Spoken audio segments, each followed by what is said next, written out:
country, against the international forces, against the... Folks, good morning. It's Ike Khumalo.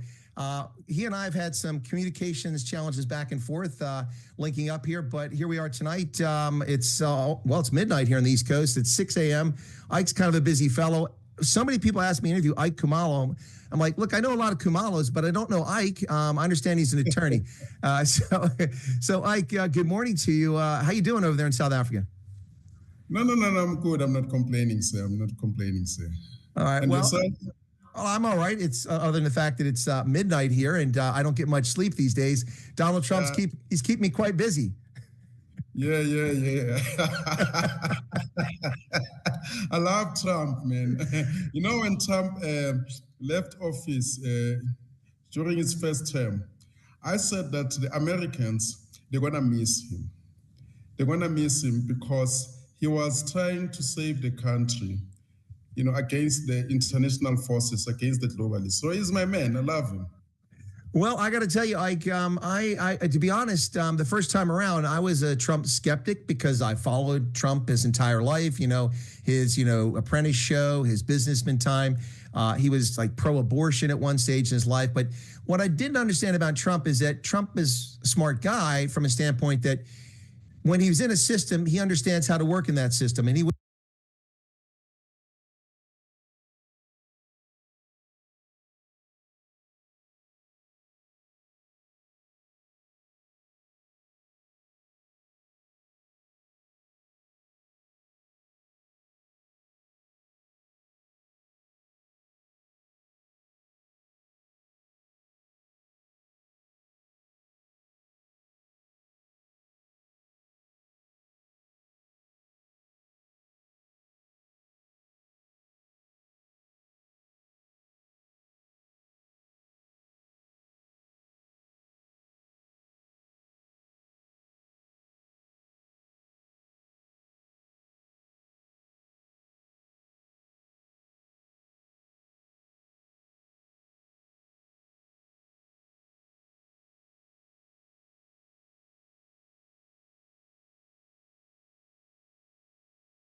Okay, are we on? Should I start from the top? Oh, okay. Well, welcome, African family. Um, as you saw the thumbnail and the description, perhaps. So, yeah, there's a phenomenon I've been observing, but let me start by first acknowledging that soundtrack you heard, that talks about black is beautiful. It speaks very much to the sort of theme I want to explore, because I observe politics, and well, I I don't post every day for sure, but in the time I'm not posting, I'm observing, I'm watching what's happening, I'm listening, and I observe certain trends. And one of the trends I've noticed is there seems to be sort of an echo chamber or ecosystem developing in South Africa around right wing, and that's what the thumbnail speaks to. But back to the song, the reason why I play it now, and I played in the previous episode, which I forgot to mention last time, is it speaks to the theme, respect yourself, black man, or black man, respect yourself. There's a certain love you have to have for yourself if you are to do anything for yourself. And as we are talking now, with the many challenges we face in Africa, I think one of the worst things anyone can do is to stomp down on Africans who have been stomped down on throughout history. I think it's the worst thing you can do. The thing we need now is strength. And some of the comments that I hear in these YouTube ecosystems that are developing, which in many ways support white nationalist ideas, pretty much in alignment with the architects of apartheid, basically. The ideas of black and white, inferior, superior, and all of that stuff. And, as I observe it, in many ways I think that we are back in the 60s. We are living at a revolutionary time. And if you are still in the same frame of mind as you were in 2016 politically, you clearly are not watching what is taking place. Especially with the kind of tension that has been happening between South Africa and America. It has been quite interesting to watch. But an interesting phenomenon is that, for those of you who may be aware of, okay, before I get into that, shout out to Fertile Ground, Black is Beautiful, that's the name of the song. And the reason why I played it as an intro is I really want us to understand that, respect in the world, you have to take it. You're not going to be respected necessarily in this world just because you are,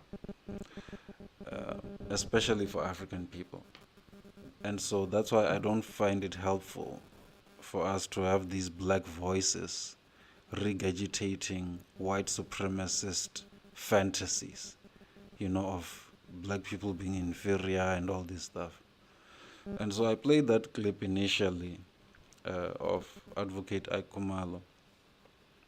And I don't like talking about people on my channel, but I like talking about ideas. But you see, ideas are linked to people and how they represent them. And I do feel that people must be held accountable for things they say.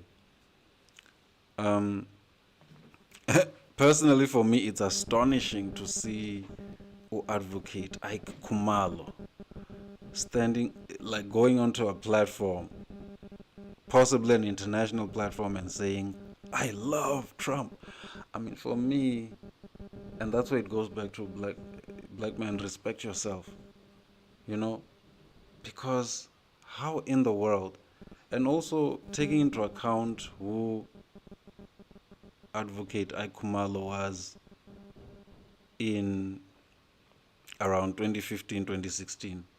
I remember an incident where, because you remember that's around the time Power FM started to come on and everything. I remember an incident where I was in the African Hebrew Israelite community. We went on to Power FM to talk about it. And Advocate Ike Khumalo was, a regular caller. He was known to the station, Power FM. That was the time when that show was hosted by Mashele, where she spoke about African things and so on, and all that stuff. I guess that was the season it was, especially when it comes to media in South Africa. There was a lot of decolonial discourse taking place. And Ike Khumalo, when we went on to talk about the Hebrew Israelites, the Africans, are connected to the Bible and everything, Ike Khumalo came out and he absolutely reduced us to dust. Advocate Khumalo came on and he spoke about how the Bible is a copy of a copy, of African ancient ways. And he became that voice, that pushed back against anything that, wanted to glorify European supremacy or white supremacy. So obviously you can imagine my shock when I turn on a show and then I hear this same guy now in 2025 saying, "Oh, I love Trump." Guys, I gotta say to you, I respect people having their opinions for sure.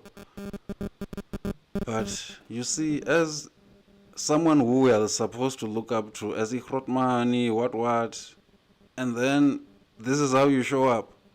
Oh, I love Trump. So in other words, that means you have put Trump above you, right? That white man, he represents white supremacy. You put yourself under white supremacy. And then if I'm to view you as a Ikhrotman or an elder or anything like that, that means I must now put myself under you. So I'm under two layers of you, and then there's the white man on top. So I'm just saying for for African youth who possibly this message is supposed to be for, and my channel, I don't have thousands of followers and viewers, and I guess that's why I represent the layman, the ordinary man. But when I say the layman, don't mistake, it doesn't mean I'm ignorant. I don't know what's going on. I understand very well, just like the wonderful advocate Ike Khumalo seems skilled in legal practicing. I am a language practitioner, so I'm skilled in language. You understand? So linguistics is my thing. So I know lawyers are very good at arguing their case, but I'm a linguist. I am the guy who gets to learn about legal language, your speciality. I get to learn about legalese, medicalese. I get to learn about the language of medicine and learn the root words of the words that you use. I know there's a lot of Latin terms used in the legal system, as a linguist. And so we know it has Roman roots, Greco-Roman roots. And so, it's neither here nor there, but I'm just saying, I'm a layman, and just from a layman's perspective, I'm not a star or anything, and possibly, you could say I'm trying to be relevant and go, Ike, but I'm just saying, y'all, whether he's a superstar and I'm not or whatever, I am going to critique any ideas that I think are flawed. And when I see such a transformation, such an incredible transformation from a pro-black, pro-Africa to I love Trump, really? And this is why you gotta study history, y'all. This is why you gotta study history. And this is why I make it a point to study history, because it's because of these very inconsistencies that you pick up historically. Because, if you are not watching what's happening, in the past few years, you wouldn't know what I know, what I have seen in just watching the space, the transformation of people. Even Umandisa, Sis Mandisa Mashele, I'm dropping names, but for sure. I mean, she was in the EFF, and recently she was, I think, on the Hustlers Corner talking about how she sees nothing wrong with AfriForum. Was she saying that when she was still at the EFF? Politicians are very interesting, guys. But I'm just saying, I see this ecosystem developing in South Africa of black conservatives, so-called, black right-wingers, people who are black but they think like white nationalists. It's developing. It's the same thing in America. In America, they have black conservatives. Same thing. Black people who support Donald Trump in America. South Africa is the same thing. We have similar thing. And it seems Ike Khumalo is part of that group. Oh, I love Trump. Daddy Trump. I mean, how must I take you serious, Mara? For me, it's tough, as a young black man. I don't know all things, but it's just, when I'm looking at that, I just, hey, but black man, respect yourself, though. Yo, Buffett, icon. Just the thought that came to my mind was, hey, but do we still have balls, though? We still got nuts? Can we still locate our nuts when we're behaving like this? It kind of reminds me of the minstrel shows in America, where white people would dress as black people and play out all these funny stereotypes. So now, our people are playing that role, for white people willingly, doing the dance, the twerking, and oh, I love Trump. How do I take that serious, though? By the way, I'm not alone today. I have my ghost friend with me. And, my ghost friend is going to ask me a lot of difficult questions. He told me, he warned me before we started. But come on, guys. I'm just looking at this as a young black man, and I'm looking at supposedly Ikhrotman. You know Ikhrotman? Ikhrotman, when I grew up, the way I remembered it, the way I used to look up to my elder brothers, like they were invincible, That was the guy I went to when I could not find the solution to a problem, whether that problem was a someone or a something. But you know what I mean? Like that was your hero, Ikhrotman. But the concept of Ikhrotman also extended to the community. It wasn't just your immediate elder brother.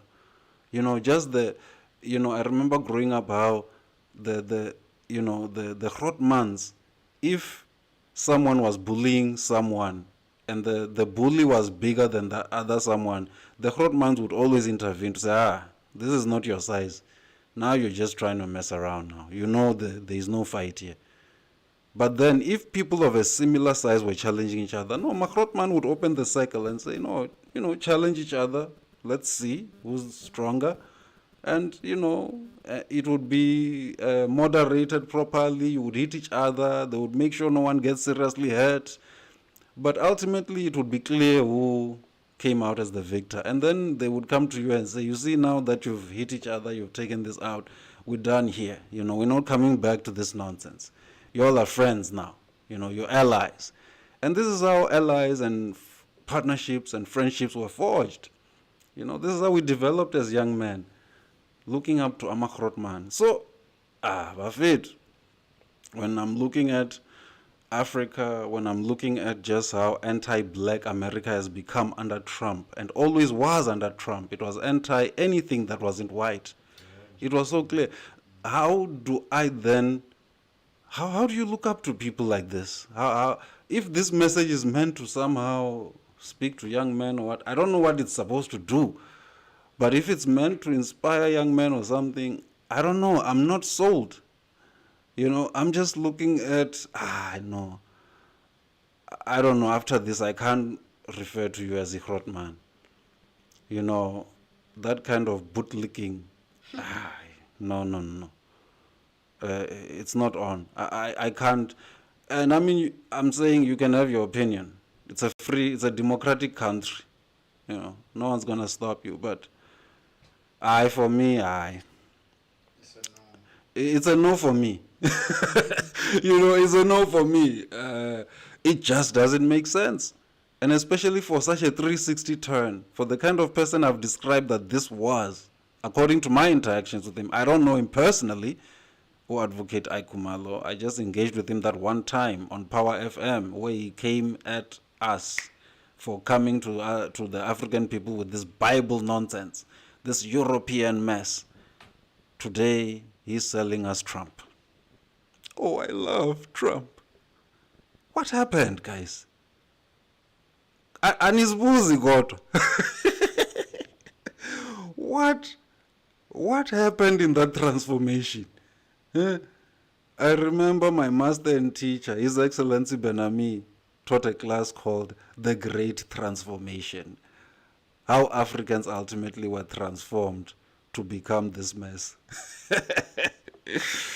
How does this transformation take place, Mar? It's quite interesting. I don't know, Ghost. What are your thoughts, man? Maybe let me get some water or something. I'm just getting thirsty talking about all this. Just gonna throw me under the bridge like that. Yeah. Hey. You know what my biggest concern is, bruh? We, as a country, we really need to start having our own voice. We can't keep listening to these outsiders telling us how to live our lives in this country. We need to start having our own voice, honestly, bro. Like, I don't know. Yeah. Because even, well, politically, it sounds like Slandelabon, but now, I mean, we have the capacity to actually be our own people.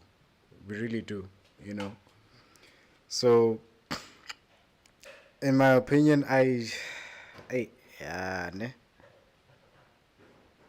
yeah, we can't keep listening to these people, man. That's all I'm saying. We can't keep listening to these people, man. That's all I'm saying. But anyway, for those who don't know me, I am Ghost. I pop up every now and then. I don't want to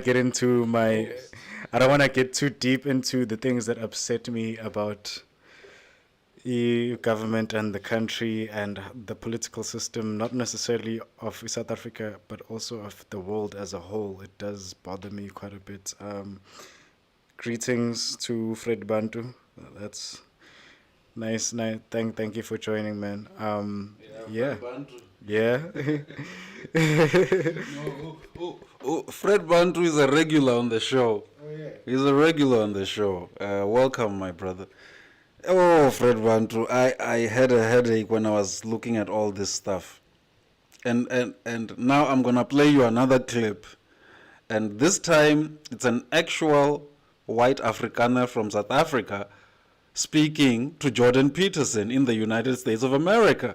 Wow. And they're talking about South African history.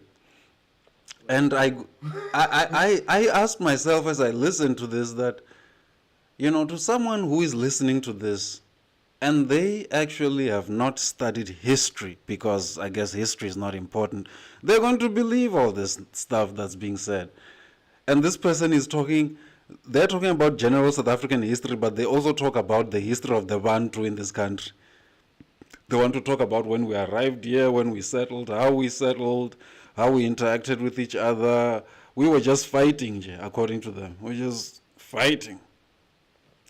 And you start to see this trope of the right-wingers to try to paint Africa a certain way, that prior to colonialism, we were just fighting.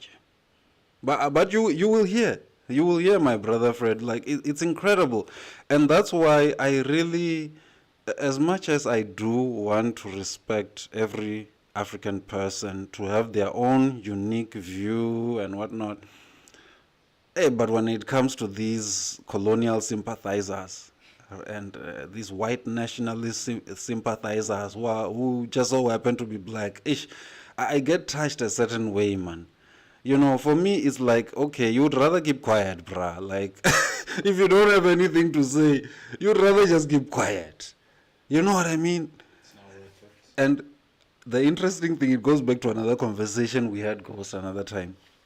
The interesting thing, you look at a lot of these people, they're so melanated. Well, Ike Khumalo, even more than me. So heavily melanated. Somehow they can associate themselves with whiteness. And, you know, I'm yellow bone and all of that. But I'm just like, no, but I'm a black man. I'm an African. And anything that happens in the political and social discourse is going to affect me. I know that I'm not confused. I could pass for colored or something close to white. But I'm clear. I'm an African. But then you get these melanated ones. You know Kemi Badenoch? Kemi Badenoch, she's a British conservative. She's black. She's from Nigeria originally. What? She's one of these types. She speaks like Bo Ike and them. Yes, Kemi Badenoch, and she's trying. One of her taglines is that we need to save Western civilization. She's And- from Nigeria. And you must see how melanated she is. I think you must search for her. Maybe show the audience just how melanated Usisi is. She's from Nigeria. From Nigeria, bro.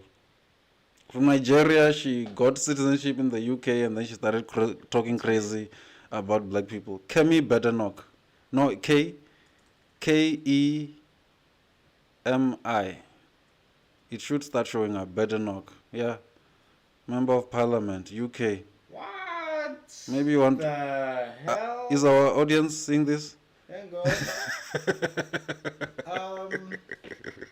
Wait, but she's 100. She's very black. I mean, you know what I mean? Okay. You see, like people who are heavily melanated, bro, are confused. They think, Buffett, Okay. no. Kanti ninjani? Like, I don't know, man. I don't know if, like, the psyche of African people, you know? But anyway, for us to sort of edify this conversation, I want us to listen to Ernst Roots, the guy who left AfriForum, I believe, to start his own new movement. Because I guess AfriForum just wasn't radical enough for him. Now he started the Pioneers, the Four Trackers 2.0.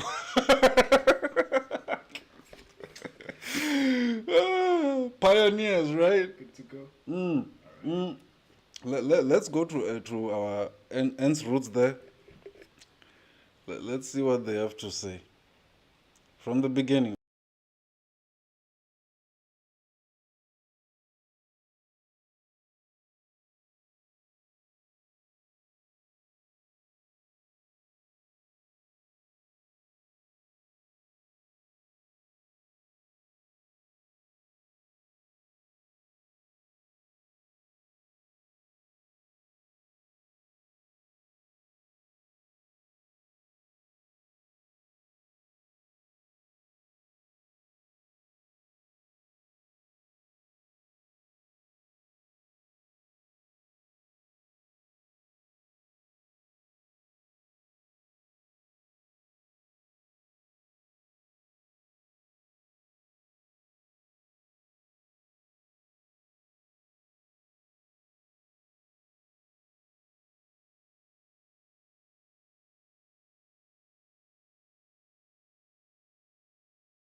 So, for those of you who don't know Jordan Peterson, Jordan Peterson also is part of another ecosystem of the general West, the Western world, basically, including your Douglas Murrays. This includes your Douglas Murrays, your Constantine, I think Constantine Kissen or something like that.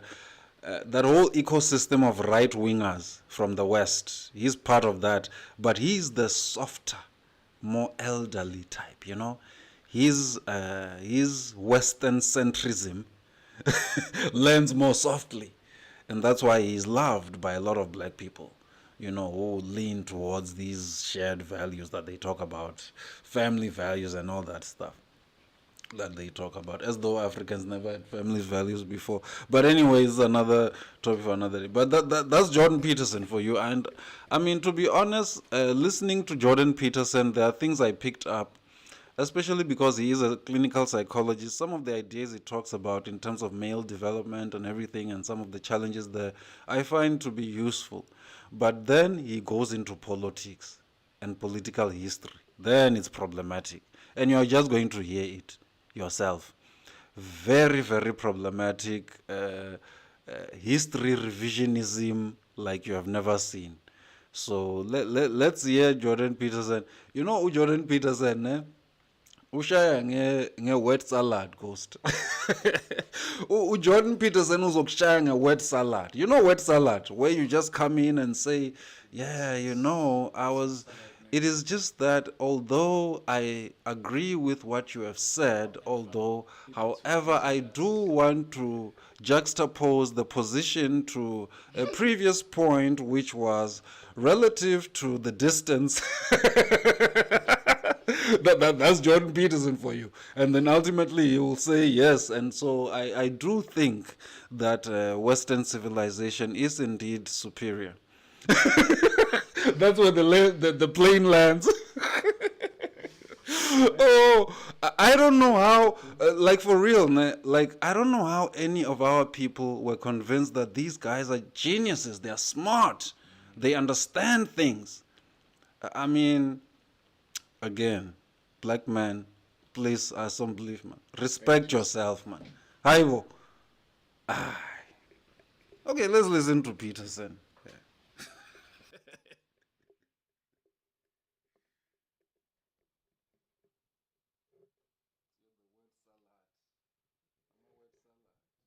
also the political situation on the ground in that country now. And I came across the work of Dr. Ernst Roots, who wrote this book called Kill the Boer, this book, which was published in 2018. Now, he's also a filmmaker.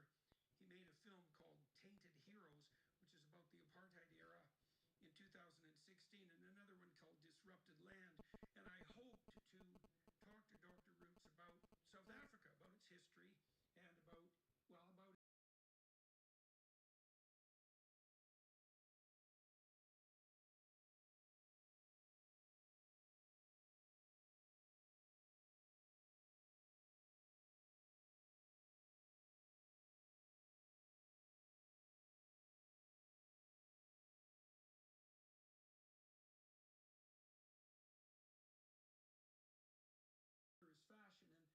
well, any territorial dispute has its bloody edge, let's say, but the truth of the matter is that the settlement of South Africa is a hell of a lot more complex than that, and that the two primary racial groups that exist there today weren't the original inhabitants of the land, whether they're black or white. And so just knowing that is useful. And we spent the first half, really, of the podcast talking about the history of the settlement of South Africa. The original people there were Bushmen who aren't particularly related genetically to the Bantu, the black people who live there now, and obviously not to the Europeans. So the situation with regards to ethnicity. Oh, boy. Oh, Africans. So, for those who follow Jordan Peterson religiously, um, at this point, I would imagine You are getting all excited. Oh, daddy is on point, you know? Yo, and this whole thing of daddy, maybe at some point I must play you a clip of an American black politician referring to Trump as daddy. His name is Byron Donalds. I believe he's running for governor of Florida. He said, daddy's back. He literally said when Trump got elected, daddy's back. Like, as a black man, how am I supposed to take you serious or look up to you or respect you? So you know, for me, oh, someone says, who says that Uncle Ike is Uncle Rekus for sure? Fred Bank. Hey, Fred Bantu, yo. You know, Fred Bantu, I also think about the character that, who is that? Morgan Freeman, who played in Django. That master-loving character, you know. Oh, boy, man. Yo, I know, it's a scary thing, man. It's a scary thing. What was I saying now before I got sidetracked? Jordan Peterson. Yeah. You turning President Trump. Hmm? You talk about President Trump going, oh, Trump is great, whatever. Yeah. But I mean, I was just saying it's crazy what we are witnessing now. You know. I just wanted to come in on these things that they have spoken about here. And Africans, they are talking about your history, by the way. As they are saying, oh yeah, the people were there, were not originally there. You know, the Bantu and the Bantu. That's you, by the way, including Ike Khumalo. The Bantu includes Ike Khumalo. You know, the Bantu. But it.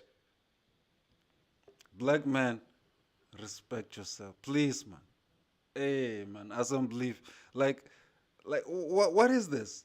And so now, you are going to hear a description of South African history, but what you will not hear, or what will not be put forward, is actual evidence to back up what is being said. In other words, you know, like a scholar would normally say that it was reported that in 1600 in so and such a place, so and so saw this, Herodotus reported this, and so and so. No, but here you are just going to hear, according to Ernest Roots, oh, but I think the Zulus were starting a nation. Oh, I think, and then, you know, the other Bantus. That's all you're going to hear. And I want us to understand this is how right-wing propaganda and right-wing echo chambers work. I mean, when the day that Donald Trump came on to international news and said, in South Africa, they're doing very terrible things. They're grabbing land. They're treating certain people badly. Did he point you in any direction of any evidence for what he was saying? But you see, this is what this right-wing echo chambers, this is how they work. This is the whole machinery. Initially, they brought you in through the red pill and manosphere, claiming facts over feelings, logic, and all of that. And then they brought you in with whatever stories they sold to you, and they convinced you. And then when Trump came up, he didn't have to do too much work. He could just say anything and it's the truth for you. No fact checking, nothing. He could just say stuff. And I'm sitting here in South Africa. Can you imagine? Can you imagine me sitting in South Africa and I'm listening to the President of the United States of America spewing unverified non-sequities on international news? Can you believe it? I couldn't believe it. That's how I knew the world has changed. Because even though America has always been an imperial power, at least it was Barack Obama. He knew not to say certain things, crazy stuff. in the interest of the US empire. Clinton, Bush, and them still try to run some propaganda. No, this guy doesn't even try. He doesn't even respect you that much. To try, at least, make an effort. He just comes and spews stuff. And then y'all believe him because you are in this tunnel vision type of thing. This, your faith in the right-wing ideologies that have, taken over your brains. You believe this stuff. And you're a black man. No, guys, I'm sorry. I don't like shaming people, but I know, guys. I can't. And especially if you are supposed to be an elder or Grotman or a big brother type, no. I can't see you that way. I'm sorry. That's just weak. And as young men, we don't look, we're not inspired by weak. We want strength. Who wants weak, guys? Come on. In the world, it's not even about race. No one wants to be the weak one, being pushed around and, being everyone's bitch. No one wants that, but... Yo, my biggest concern, I'm not going to speak for too long, so don't run away too fast. But my biggest issue with the outside world speaking about our problems is Uguti, what do they know about us? What does Jordan Peterson know about the history of South Africa? He has history books to tell him that. Trump comes and says, Uguti, we are exploiting and sibaphatha abamabhunu here in this country. What does he know about that? He doesn't live in this. How can we? That's why I'm always, the one thing that I always bring up when I talk about the American culture is that I don't like to incorporate in American culture as an influence because it has been one of our biggest plagues in this country. And the biggest one because I've kind of worked in this industry, which is in music. And in music, American music has been the worst bit of South African culture, dude. It has been. It has been the worst. Look, I'll say something though. And the Pan-Africanist in me speaks. But I do agree, there's certain degeneracy that we have inherited from America. But one thing I'll say, America was not going to have flavor or be that appealing to us if our African American brothers and sisters were not there. A lot of the connection and the attraction through hip hop, through the culture and all of that. You know what I mean? And that's where the flavor comes from. It's not like we're just going to be interested in, America, we have an eagle, we have a blue, red, white flag. Bafethu, no, Bafethu. It's not like that. And so you get to see a lot of the soul, that flavor, that kind of America has had. It actually comes from the Africans who find themselves there. Otherwise it was just going to be like eating spaghetti no mayonnaise or something like that. Yo, I'm just playing. But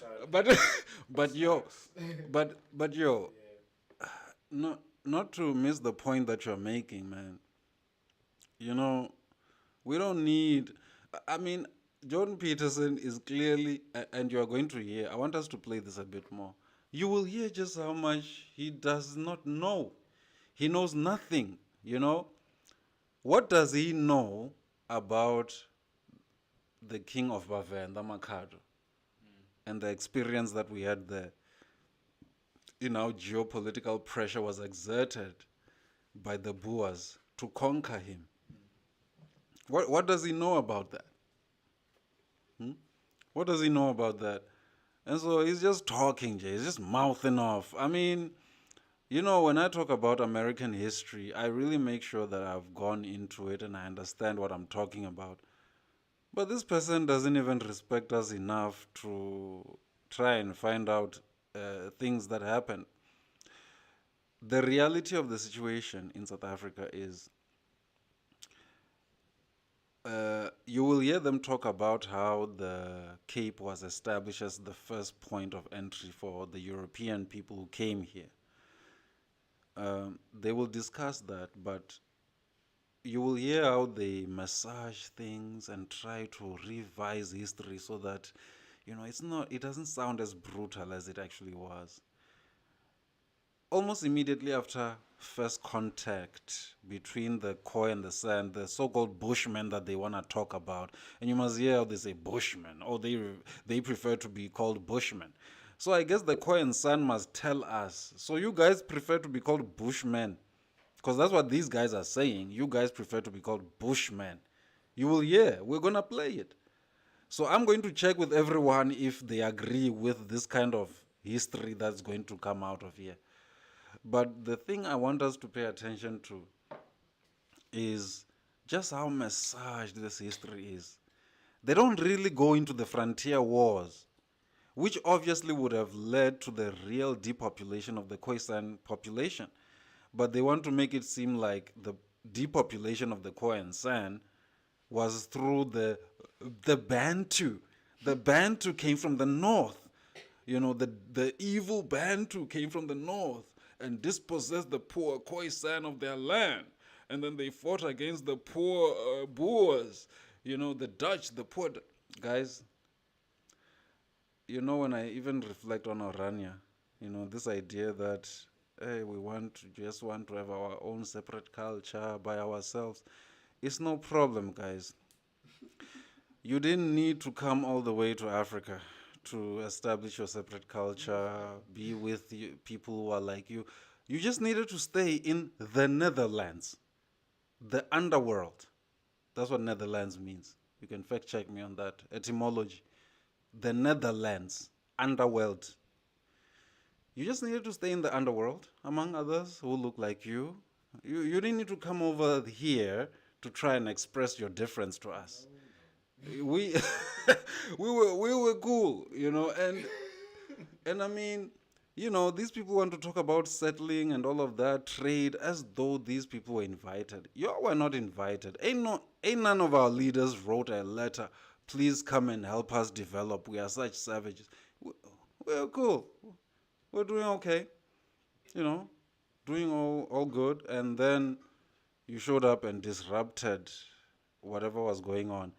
And, even if there were conflict between Africans, John Henry Clark, great scholar, great Pan-African scholar, John Henry Clark, note that name, he said that the biggest mistake Africans made was to allow Europeans to come in and be the arbiter between a family dispute among Africans. You allowed them to come and be your arbiter. That was your biggest mistake. Your issues have to be resolved by you. And this is the thing that Black consciousness and Pan-Africanism tries to bring into your head. That your solutions are not with the Chinese, the Russians, the Americans, the European Union. Your solutions are with you, in you. Respect yourself, Black man. Because I'm telling you, you are not earning respect by coming on an international platform and going, oh, I love Trump. Oh, no. Oh, no, Black man. I'm sorry to tell you. That's not how things work. That's not how you earn respect. You see, you earn respect in the international stage when you show up as Ibrahim Traore, for example. See, I looked at Ibrahim Traore's coming on the scene and his development, starting with that summit, the Africa-Russia summit that took place. Ibrahim Traore is the only person who spoke, whom I saw inspired Vladimir Putin to pay attention. With the other, all these African leaders who were trying to kiss Vladimir Putin's ass, he was not interested in none of that. But when Traore started to speak, and he put forward the idea of self-determination for Africans, a stronger Africa, an Africa that does not need to depend on others. You see, I saw Vladimir Putin sit up and pay attention to say, okay, now I'm listening to a man. So now you compare this to Oh, I love Trump. I'm just saying, yo. Ghost, I don't know what you have to say at this point, but I'm just saying if I have these two, what inspires me is definitely not, oh, I love you, Daddy Trump. No, no, no. I'm not inspired in any way. I'm sorry. Yeah, I know. I mean, as per usual, I'm just gonna throw in 10 cents. But I mean, look, I think we the same, even with the bricks. I think we need to be a bit more prevalent on what we can actually bring on the table. We do need to actually stand out as our own. It can't be we are only gaining from this partnership, but also what can we do for them as well? And I think that's a very important question because it's not like South Africa doesn't have anything that is important or relevant. No, we've got some very important stuff. I think in some of our unposted scenes yet, we spoke about even the fact that South Africa is one of the leading countries in UAV, unmanned aerial vehicles. That was crazy for me to discover, and then to share to guys with you guys and what you guys thought, and you guys were also just like, "Oh, really?" That was nice to know. So I think maybe we need to spend less time trying to. Um, I'm gonna sort of spoil a little bit of where we're going with this, but we need to do a little bit less of dressing to impress, and do a little bit more of how can we be relevant in the boardroom? Yo, you are not taking this the wrong direction. This is exactly what I'm trying to say. Okay, let's play that clip that really disturbed me. Again, it's one of our features in the show. You forgive me, Penwell the Black Pen. Welcome to Mlinzi, Afrika. You know, obviously, if I'm just using you to be relevant, it's still fine. If people say that, it's okay. I know my channel has about 300 something subscribers. It's still fine. You have thousands. It doesn't matter. I disagree. I disagree and I am going to disagree regardless the following. So let's go through it. Okay, did I put this up? I don't think I put this up. Uh, it's actually on this. Here it is. How do we get that? Don't worry about it. How do we get that? Let's bring that into the mix. You can just let everyone know what you're bullying who goes today. You're not doing it on your own. Yeah, the ghost is helping me do the technical stuff, man, and that's why I appreciate it.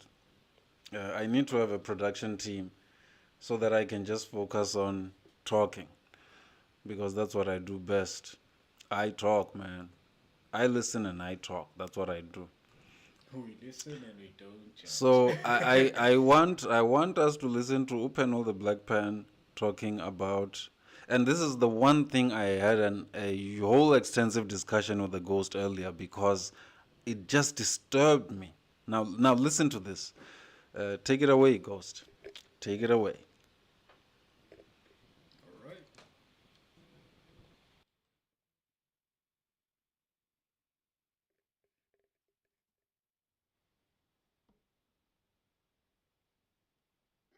Exactly.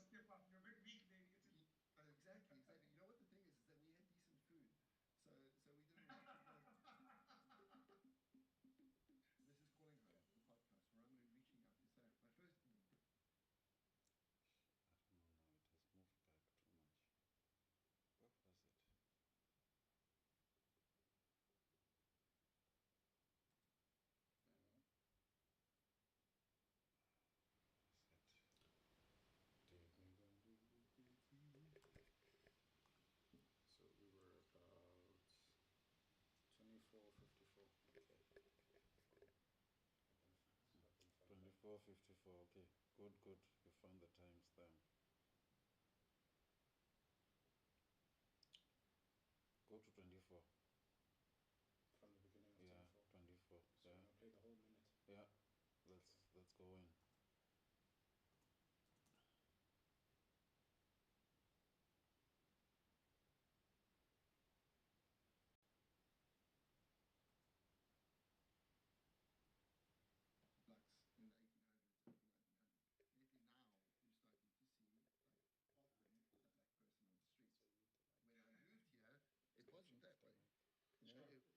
spread. And unfortunately, the biggest problem is the majority are poor.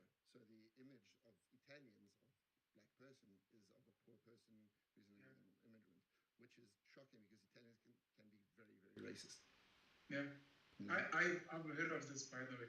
Yeah, I can imagine. I mean, I think the less you're exposed to something, the more you're afraid of it, and therefore, they tend to be more racist than a French person who has 100%. grown up, gone to school with black kids, and have friends and people that are intermarried, and just things that normalize the situation. Unfortunately, in Italy, we're 20, 30, 40 years behind the rest of Europe, basically because we didn't have a big population of Africans in Italy. Jeez, I'm really sorry, Andy, that you guys didn't colonize the world better. I know. You guys must step up. You guys must step up. You're a bit weak there in Italy. Exactly. You know what the thing is that we had decent food, so we didn't have to steal it from other people. Jeez. I think that's the driving factor. That's the thing. No, but it's weird. Like I just wish that there was more exposure here, because then it would be less racist. Just generally. You know what's interesting? Since I mentioned the mafia in the United States, the Black American population has been heavily influenced by the Italians. I think in places like New York, and I think at some point they started even understanding that they were immigrants. The ones may have been forcefully taken, the other ones got there because of circumstance, they wanted a better life. But there was this sort of sense of feeling, because if you watch the mafia movies, there's maybe selling drugs, doing some crime to get by, because no one wants to hire you. You're not liked in a place. And in the way they built their stake, they've built their respect, a lot of black people identified with that. So at some point, I know in America, the Italians and some of the black people became really, really good friends, because of what you're saying about contact. And you're very right in saying that when you haven't been exposed to a people, they really look like other. I see that in South Africa, we have something called tribalism. I don't know if you guys have that in Italy, but you might find that even amongst black people don't like each other because they've just never grown up with someone from the other side of the country. And when your sister is dating someone from that side of the country, you get angry. Why are you dating this guy? He's an undesirable, these people are liars or they're thieves, whatever story you've been told. So it does require more traveling, more contact. I have heard the stories of Italians being racist. And I think even the times I've heard it, I've said, I don't think it's unique, because generally white people around the world don't really like black people. Even if you go to Asia, a lot of Asian people don't like black people. And part of it is because generally black people have not sold a great brand for themselves to the world. What do we offer the world? Yes, we've heard about slavery, we've heard about Nelson Mandela, but what are we known for? Is it singing? Is it dancing? Is it athletics? Maybe like the soccer players in France. So that when people see us, they're like, hey, Michael Jordan, basketball. And I think it's a challenge to black people to say, if you want the world to like you, because people won't like you, have something to offer. Because if Michael Jordan walks into Italy, I don't know if he'll get the same reception as a normal black person, because they know he's a superstar.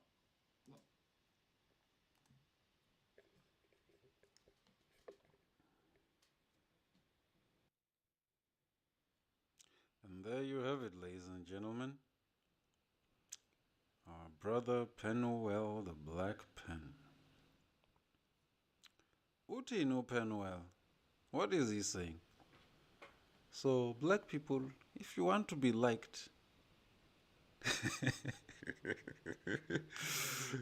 if you want to be liked, why don't you offer something?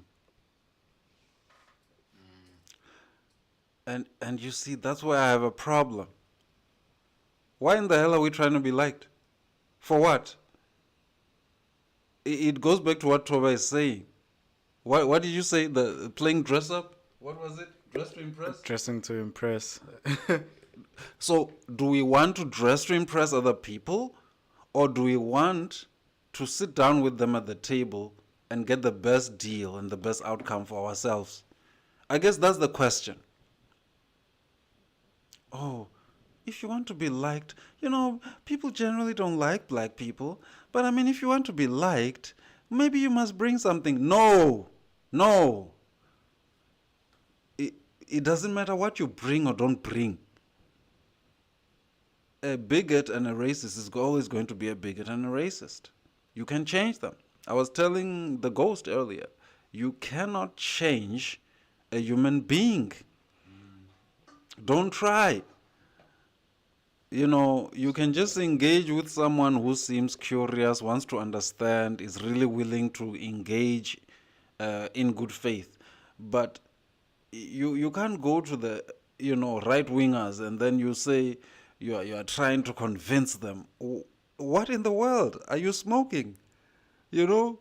Are the para smoking and then you are getting high? What's happening? I just want to ask a very simple question, which is, when it comes to, it's like in a relationship, have you ever tried to impress a girl with what you can offer? With money, whether it be by security, whether it by this or that. How has that worked out for you? You tell me that. That's how I feel about it. This whole dress to impress phenomenon, you would say, oh yeah. No, but how are we carrying ourselves? How are we looking like this? How are we like this? We're not trying to impress the other countries. We are trying to establish ourselves. There it is. We should not be trying to impress anyone.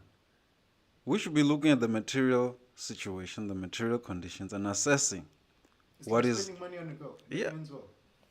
Exactly. I mean, yeah, just moving forward with money. They call it the red pill guys. They call it leading with money. You shouldn't lead with money. You should lead with you. Because, I mean, should the money run out, what are you left with then? If you, you know what I mean? So for me, it's like, my attitude is, look, if you are vibing with me, we will vibe. It doesn't matter who you are, whether you're European, whether you are African Tsonga, I'm Venda, you could be Zulu, whatever. If you're coming in the right spirit, the right energy, we vibe, it's cool with me. Doesn't matter the race, ethnicity, whatever. I'm cool with that. Just don't disrespect me, and then expect me to lick your boots while you disrespect me, because this is what is required for you to be an Ike Khumalo, a Penwell, and all of these other people that I have put up there. I mean, I don't want to get in detail in all of them, but you see I have Prince Mashele there on the thumbnail. I have Gayton McKenzie there. Gayton McKenzie, who said we must lick ass to survive. Like, what is this? It goes back to the same thing. So is Gayton McKenzie, should I say Ikhrotmani or Elder or what? What am I supposed to say as a young black man when I look at Gayton McKenzie and he's talking about we must lick ass to, you know what I mean? There is no inspiration for young black men. It's just all this nonsense here. And then, when I watch these videos and then I go to the comments and I find black people going like, oh, wow, Advocate Ike Khumalo. Oh, wow, you're so It's not intellectual, it's cowardice. It's not Hey, the ghost is grabbing the mic. Hey, ghost, what's going on? No. While we're on the Ike Khumalo comment, I just want to just point out what's going on in the comment section. You commented, see, Ike Khumalo is a total fool, my brother. What do you have to say about that?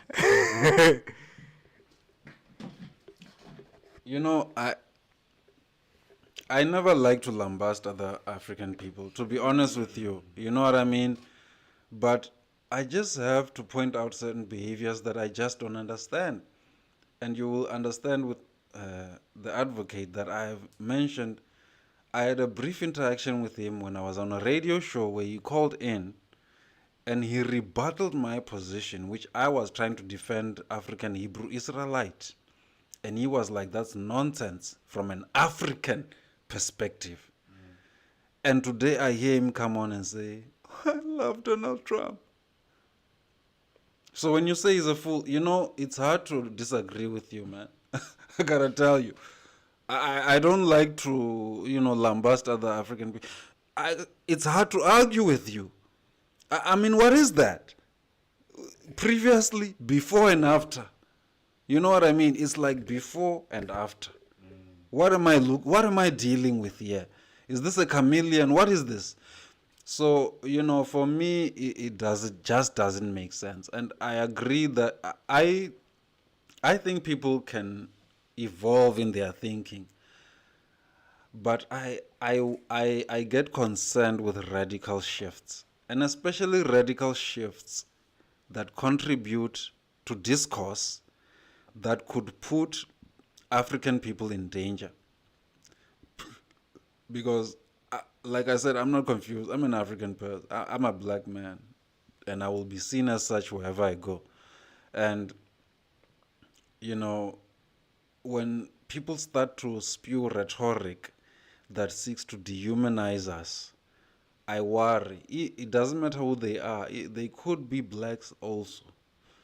I worry because you need to remember. That's why I said, why don't we read history though? Historically, I believe it was Pope Urban who said to the Europeans, you guys need to stop fighting amongst yourselves and look outward. Go out into the world as the elect of God to go and civilize the rest of the world. And whatever you say is civilized will be civilized, basically. And that's why when I listen to Trump talking and he's just making statements, and according to what he says, that must be true, I worry that, can't you see, this is the same mind that says, regardless of reality, what I say is true. That is American right-wingism, as we are seeing it unfold now. They don't need facts. They don't need to be fact-checked. They don't need to verify anything. Just whatever is said is true. Whatever the president has said is true. Now that's crazy. You know what I mean? That is crazy. And you must understand, Europe prior to colonialism, they had to find rationale to justify, because there was no way if they could come and say they are Christians and then they do what they did to Africans and they do that to other human beings. They couldn't justify that. So first they have to define you outside of being a human being. And that's where racism came in. It was important. It was a good thing to define, to say, okay, these ones who are pale are closer to God and blah, blah, blah, and all that nonsense. And then these ones who are darker of the devil and all of that. You know what I mean? And they need now to be brought into the European light. So you see, I worry when discourse starts to emerge. And this discourse is demonizing just the idea of you being an African. And an African who's connected to his roots, his culture, and himself. And still wanting to prosper as himself, not having to change to anything else in order to prosper, to succeed. Being you and still saying, as myself, I want to emerge and I want to come to the world. And then that is rejected to say, no, but you can't come like that. You can't come as yourself. So that is my problem, that we are facing a situation where we have to agree with right-wing ideology and, all this market liberalism in order for us to be seen as intelligent, civilized, and all of this stuff that they talk. For me, it's all fluff, man. It's nonsense. You know what I mean? Like, I'm with Joshua Maponga. We don't care, bruh, like what you think. What our concern is, how do we best strengthen our people? Like we really do not care what anyone else feels or thinks, or things how we look. Oh, you look like savages. It's fine. Does that savagery help my people? It's cool. If it helps my people, then it's fine. If not, then we can find another idea. But that's my position. And I believe this is the position of the Pan-Africanists by any means necessary, as Malcolm X said. I thank you. Ghost, you are anxious to come in. No, I was just curious about someone brought up. Okay, so by the way, we have a special mention here, so that Ike Khumalo is a total full comment. It came from King said so. So just shout out for watching the stream. Thank you so much for being here. I just want to bring up something very interesting because there's a comment that came before, which is I'd like to assume it's a response to that, which is it says Ike is Uncle Ruckus for sure. And I don't know if you've watched the show Boondocks. So now the show Boondocks, there's a character called Uncle Ruckus. I watched it. Yeah. And he's all about that black people are not worth the time. Black people are not worth it. Black people can't achieve anything on their own. Black people can't do anything. Black people are like this. Black people are like that. Black people can only be basketball players. They can't be businessmen. What. The minstrels. And stereotypes. The stereotypes, basically. That's actually, thank you. You've put it very nicely. The stereotypes. And I always worry about that because that's... Do you know how... and for 2025, Boondocks is actually kind of old. It's been... it's old. It's kind of old. Oh, it's old. And to see these concepts unfold now, and it's not like they're new concepts. No, they've been concepts that have been slowly enveloping. Kancane.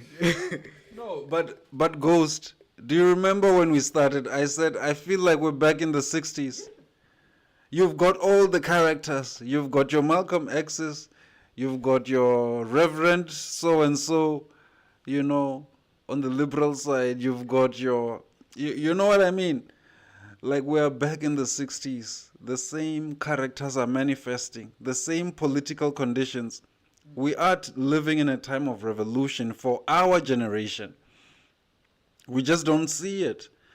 I mean, the things I have seen geopolitically, the decisions America has been making, the responses China, Russia, and others have been, we are back in the 60s, guys. And the same personalities are emerging. And my guess is they are hoping that as they emerge, when the dust settles, the master will look upon them with grace, as compared to the rest of us.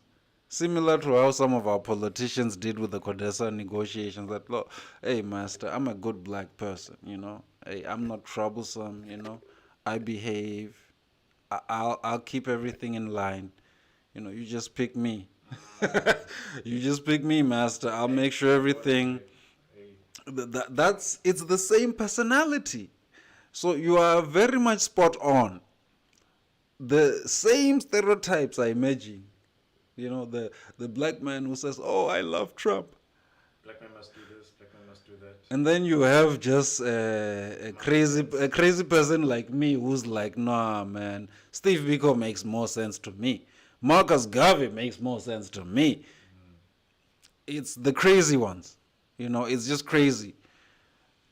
And again, I can understand the personalities like these ones as people who are tired. And they are tired of fighting for black people. My whole thing is, if you're tired of the fight for the meantime, I've been there. I understand it. Take a break. Sit down. Don't say anything crazy.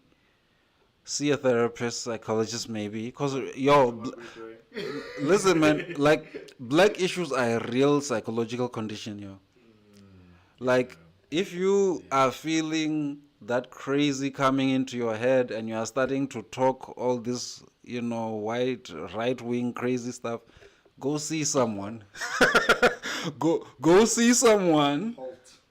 Don't come on the public and talk crazy stuff like I have stopped fighting for black people. This is a previous podcast by Ike Khumalo, Panel the Black Pen, and his brother Penson Lodge.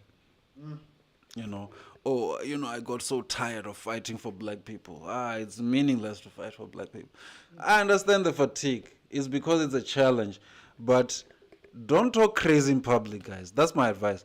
See someone, relax, go somewhere, get your significant other, niskipenge, go somewhere, refresh a little, new perspective, new ideas, come back. Go do something. Come back, you know what I mean? But don't talk crazy because you're going to say stuff that's going to trap you tomorrow.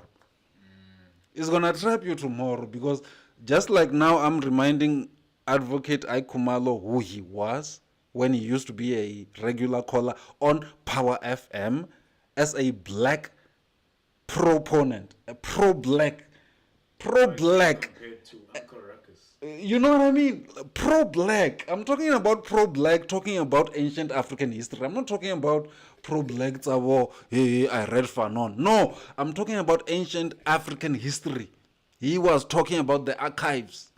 Another comments are saying Uncle Ruckus. Say that again, Ghost. Another comments are saying Uncle Ruckus. Now you Uncle Ruckus? I respect yourself, black man. Black man, respect yourself. I just want to say shout out to King Said So. Thank you so much for coming through, my brother. King Said So has got an initiative going on, man. And let me just cut into this and talk about it. It's important, and we must put this on the shorts again.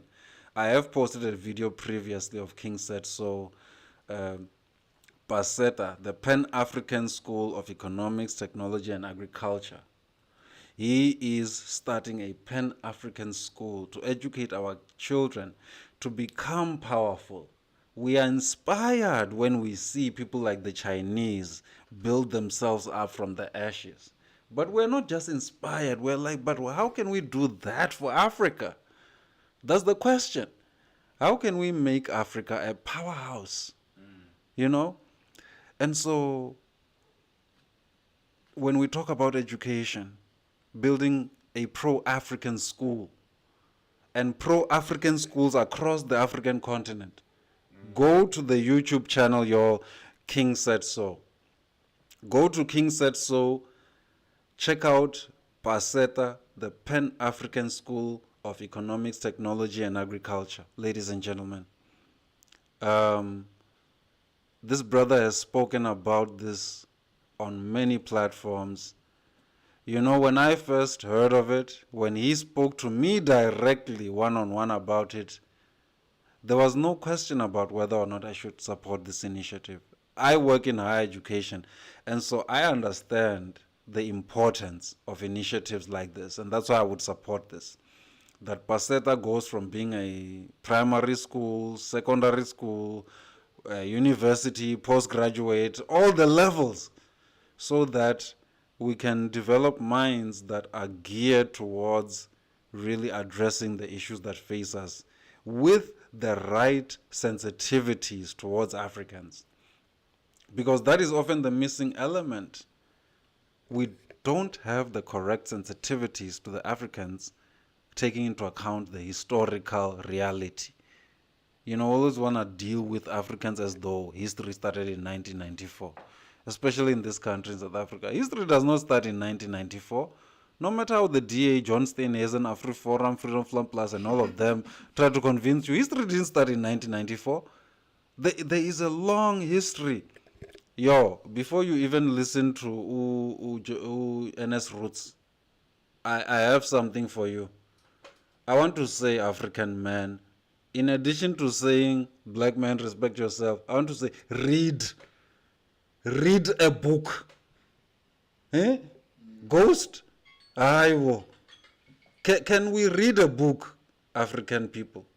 African men, and this episode, by the way, is dedicated to African men. I could have put African women there on the thumbnail, ghost, but I chose not to because I had to really just come and say, like, black man, can you still locate your balls, man? Like on the real, I have to ask you with a serious face. Like, can you still locate your balls? You know what I mean? Like, if you can go on and say that someone who's a right winger, a white nationalist, someone who doesn't respect you, your people, anything you come from, oh, I love Trump. No. Can you? Hey, Wafedu, can you still locate your balls though? What is he doing for you? Are you able to still locate your nuts? You know what I mean? Just nje, as a man, you still locating your nuts? Now, black man, I want to say to you, read. In the context of I want us to go check out of this video listening to Ernest Roots and Jordan Peterson talking about South African history. Somehow, they are the experts. I'm saying, this is a history of inequality in South Africa, 1652 to which year? 2002, by Sampi Tereblanche. This is not a Pan-Africanist. This is an Afrikaner academic, a scholar. Let me read what it says in the back for you, just to give you an idea of what you will be engaging with here. In this major study, Professor Sampi Tereblanche, a leading Afrikaner academic, provides a systematic account of inequality in South Africa from 1652 to the present day. In a detailed reinterpretation of South African history, he traces the exploitation of indigenous people by dominant settler groups from the advent of European colonialism to the end of apartheid in 1994. Extending his theme to contemporary South Africa, he argues that while this country's transition to democracy is a significant development, a parallel economic transformation has not yet taken place, and that many of the deep-seated inequalities that developed under colonialism, segregation, and apartheid are being perpetuated in the new South Africa. Muntu omnyama, read, funda. Stop listening to these people just coming on podcasts talking things they don't know. and they ain't got no receipts. This is a scholar, publications, study. I respect that. And this is where you start to see the nuance here to Mlinzi, Africa. We're not anti-European people. We're anti-whiteness. The idea of whiteness is white supremacy. We're against that. But it doesn't mean I naturally have a beef with someone just because they're of European descent. It's crazy that he's white. And he's white Afrikaner. Yeah. And it shows you not every group is homogeneous. Do you see that? Because he gives an honest account here. Sampi Tereblanche gives an and he carries the name of Tereblanche. Imagine the true right wing of South Africa. That's too bad for me. I was like, wait, hang on. Oh, Sampi, you are a disgrace to the family, man. Oh, Sampi is a disgrace to the family. A true race traitor. Eh? I'm sure they're talking about him at the dinner table. Oh, that's Sampi. That's Sampi. Somebody gotta do something about him. But Some Peter planted Termakar man. But I mean, at Mlinzi, Africa, we're nuanced. So when I read the work of Sampi Tereblanche, and I may have a few critiques here and there, but ultimately it's an honest account of South African history, of the dispossession and the inequality and how it got to be the way it is. It's the truth. You know, he's willing. And you see, for me, that's where it goes back to that thing where I said, why try to change an unrepentant racist? when you can engage constructively with a Sam Peter Blanche who's willing to engage on the actual issues, to say, I acknowledge, here is the truth about the history of this country and the dispossession and the disenfranchisement and the, and everything that my people did. Let's talk. Now, I can talk to that one. I can't talk to no Ernest Roots. Going there to Jordan Peterson to spew weird propaganda and, falsehoods and everything. I can't take that serious, and I don't know how you can ever at any point say that is your friend as a black person. I don't get it. But those who do it, you do it. It's fine. But I don't get it. I just want to pick your brain on one last question when I'm going, is that like Jordan Peterson, there are things that they'll say that people will connect with, and that's the basis upon which people will agree with Abantu Banjalo. And yeah, that's pretty much it.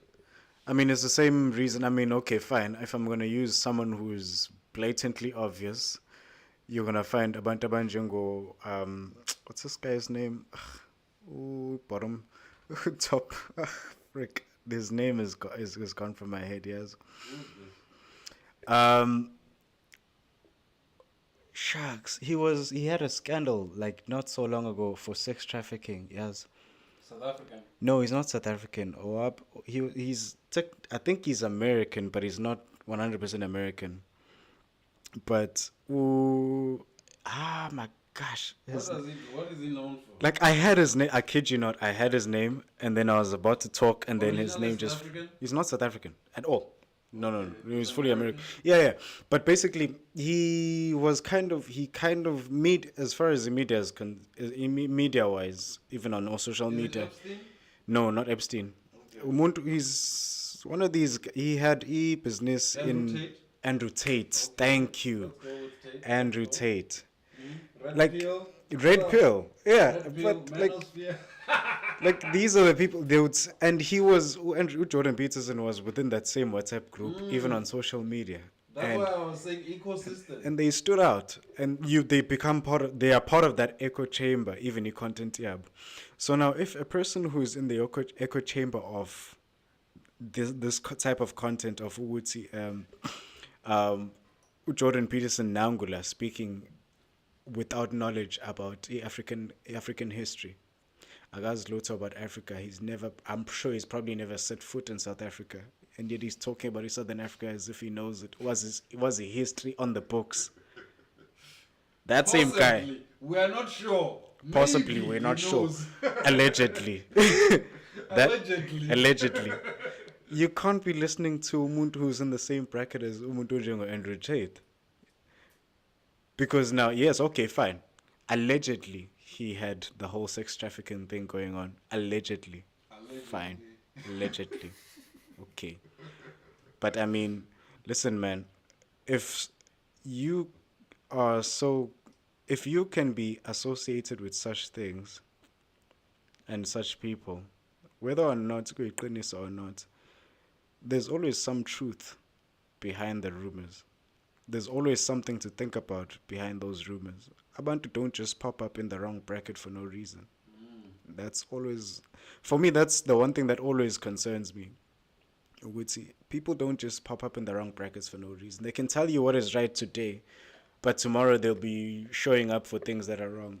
Does that not make you ask questions? Wait, can I not know more? No, you see, for me, Jordan Peterson, Douglas Murray, Andrew Tate, they are in the same sort of army of culture warriors of the West.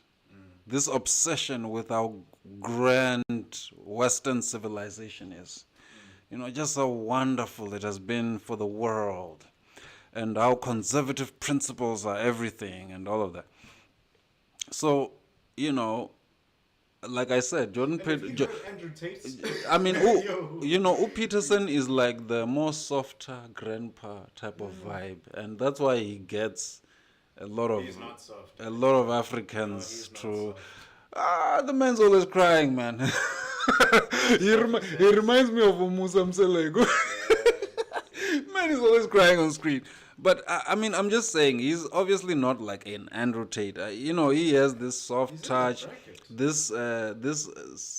what is it, clinical psychology thing going on, so he cares for people. So I think it captures a lot of our people. But for those who are political, for those of us who are political animals, we just look at the political spectrum and we listen. And we're like, you just sound like Andrew Tate. You're on that block. Okay, you sound like this one. You are here on the left side. Okay, Bernie Sanders. We just listen to the political rhetoric and we assign it as it is. But some of our people go into deep with this, in this emotional stuff, where it's like, I'm a Christian. Oh, Jordan Peterson is a Christian. he espouses Christian values, and then politically you never see that you're being chowed. I just want to throw this one last thing. This is my ghost out. I'm not gonna take long. Oh, whoa! Don't run away. I'm not gonna take long. I'm not gonna take long. I'm gonna wait for this guy. Yo, chat. I'm gonna wait for this guy. I'm not gonna sit here. I'm joking, but I mean, like, if what I wanted to say is, if, like, for example, if I come to you and I say you're a slave, I'm blatantly oppressing you, right? If I come to you and I say, well, you just have a history of slavery, and I stop there, you see, do you spot this? You would see there's no difference in those terms. It's just a matter of delivery. I mean, as linguists, we study this stuff. It's discourse analysis. It's propaganda. You understand? And that's how you're able to distinguish different types of texts. Like, well, you just have a history of being a slave. You know what I mean? This is the power of the right-wing ideology. I think the dumber you are as an African person, they really I read a story where in America they refer to this other old man as a slave. He was just so dedicated to the mega movement, and he was serving, and then they refer to him as a slave blatantly. I think the dumber you are, I think someone like me and you, Ghost, they're not gonna come directly. Someone who really understands and is willing to contest, they're not gonna come straight for you. Then they come with the Byron Donalds. Read about Byron Donalds, a black man who has kissed Trump's ass like to the extreme, and in many ways probably helped Trump get a large part of the black vote. I mean, it's that kind of thing. For me, Byron Donald is not the kind of guy who they do blatant racism with. I don't think they do blatant racism with. I think with him they play mind games. But with the guy who is dumb, they're just gonna straight out say you're a flippin' slave, or whatever. I call you whatever because they know, and they've gauged you that this one doesn't resist too much. This one doesn't resist too much. We can get away with this or that. So you see, and that is my problem with this obsession of our people wanting to be friends with right wingers and white nationalists and all of that. Because they're saying what they want to hear. Bruh, what is this? And all I can say is, black man, respect yourself. I believe this is what Obiko would have said in 2025. Black man, just respect. Just respect yourself. Okala, the first thing. See, I don't want to talk about service delivery, potholes, and all this stuff. The first thing. It starts with the mind. Do you respect yourself? Okay, can you have smaller nyana dignity for yourself, black man? Oh, I love Trump. Aye, my daughter. Okay, I know you don't want too much dignity for yourself. Can you have smaller nyana dignity? Just a little bit. Dignity and self-respect. Just a little bit. I know you don't want too, you don't care for too much. Little bit. A small block of self-respect, self-esteem. Nothing. You know, I remember a story referring to Byron Donalds. Byron Donalds is a Trump supporter who's married to a white woman. There's another guy who was asking the question, what kind of woman do you have to be married to Byron Donalds?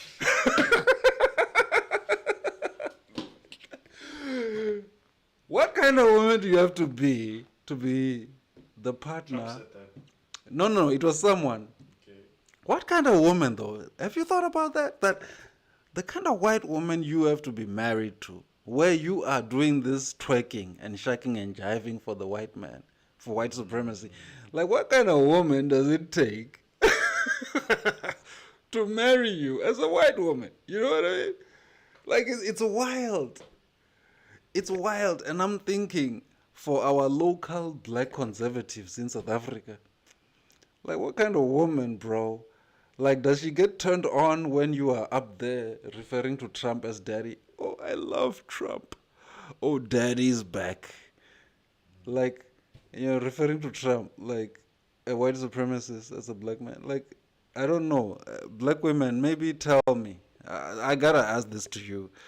Like, if your significant other is that black guy, is a Byron Donalds, is an Ike Khumalo, like, you get turned on, right? Like, you just, wow, this man just loves, He just appreciates.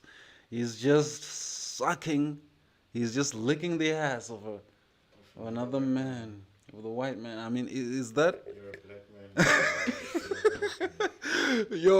Yo, hey, sisters, tell me, like, African women, tell me, like, is this, does this, get you going, get you excited, get the blood going? Like, I asked myself, and I heard this question asked by someone, that what kind of woman gets with a guy like this? Because this is a freaking loser. I'm sorry. Look, man, I'm not a billionaire. I don't have much. But, bro, I will die with my dignity, to some shred of degree. Like, there's no way I'm going to come out, oh, I love Trump, just because I want a few dollars or whatever it is that the kickback is. I don't know what it is. It's not worth it. I don't know what it is, but how do you come through like that? And how are we as young black men supposed to respect that thing? I can't respect that thing. I cannot. You allow, and you see, my problem you can't fool me with language. The moment I hear you, I know exactly where you are going. The moment you start spewing your nonsense, and then you think you are sounding smart. No, I've already picked up where you are going, which side you are leaning. I already know. That's my problem. So, in a nutshell, black man, respect yourself. Do not dance.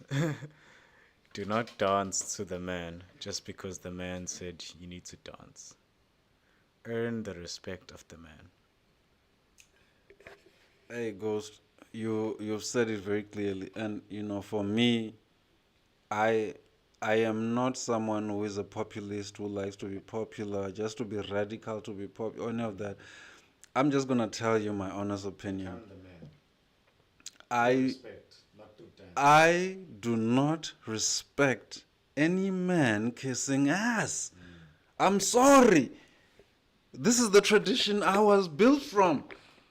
Read. You see, this, because right-wing ideology is just opinions, right?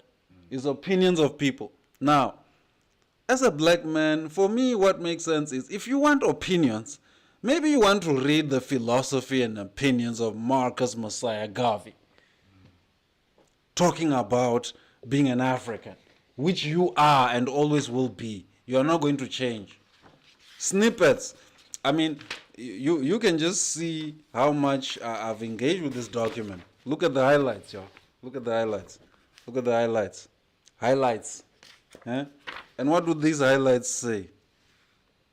So, some of the very powerful things. This is page 4. A race without authority and power is a race without respect. Listen to that. Now, this is what Marcus Garvey says, right? Since this document is called The Philosophy and Opinions of Marcus Garvey, you could dismiss that it's just a subjective thing, you know? It could be a subjective thing, right? But if you think about it logically, as a people, because in the world we don't have power and authority, and as a result we don't have respect, was Marcus Garvey proven right? We exist in a world where we don't have authority and power. Other people do. And now we're trying to kiss up to them. Marcus Garvey says a race without authority and power is a race without respect. Was he right? You could say it's an opinion. What does King Said So say? And it's hurtful for me to make this kind of content. Fighting our own takes too much of me.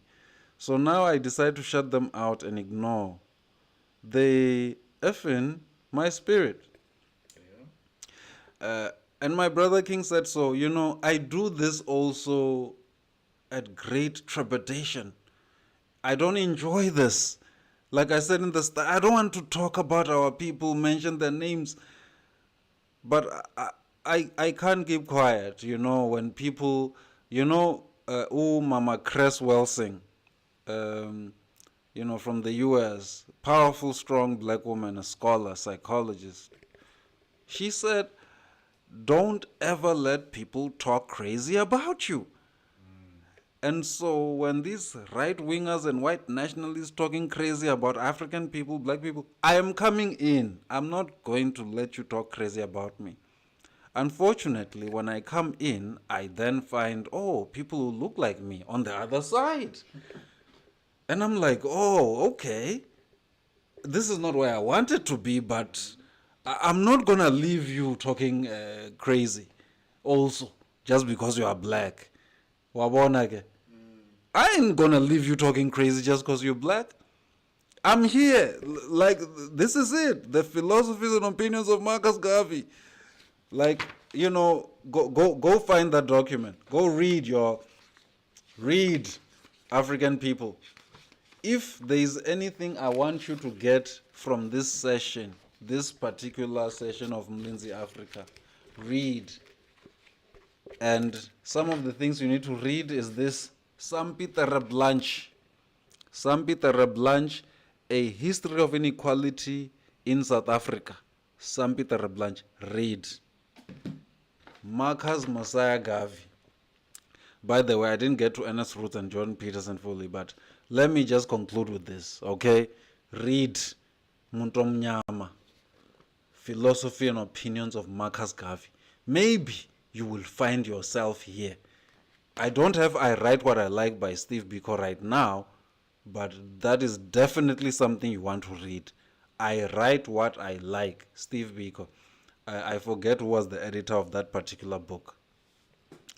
Read, folks. Machiavelli, the prince, talks about power dynamics and how power works in politics. Read. He's a European. Just to show you, I don't hate anybody. Anyone talking things that make sense, I'm listening. You heard how, you know, John Peterson and Ernst Ruth were starting to talk about the Bantu. The Bantu came much later on, blah, blah, blah. There's an African man who's already done the work.